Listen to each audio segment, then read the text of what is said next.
चलते सांग मैंने आज बड़का मटर रे बनैबा आमे क्रिस्पी मटर बरा।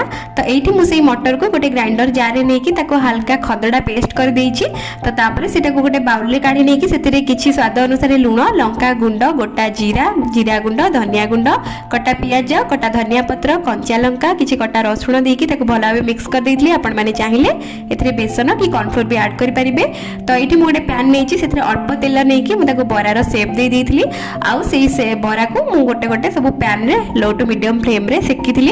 आपण मैंने चाहिए अधिक तेल रे आपको छाणिकी भी खाई पारिबे। तो लो टू मीडियम फ्लेम रे छाणले आर भीतरटा सिझी जिबा ऊपर बहुत क्रिस्पी भी रहिबो।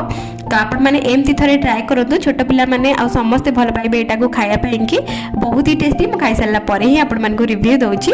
आ निश्चिंत भाबे थरे ट्राए करबे आ मते कमेंट सेक्शन रे निश्चिंत जणेबे। आ जदी मो वीडियोटी आपण मानको भल लागि थाए तो चैनल को सब्सक्राइब करनेबे लाइक कमेंट शेयर करिया को भूलिबेनी। रहिली जय जगन्नाथ।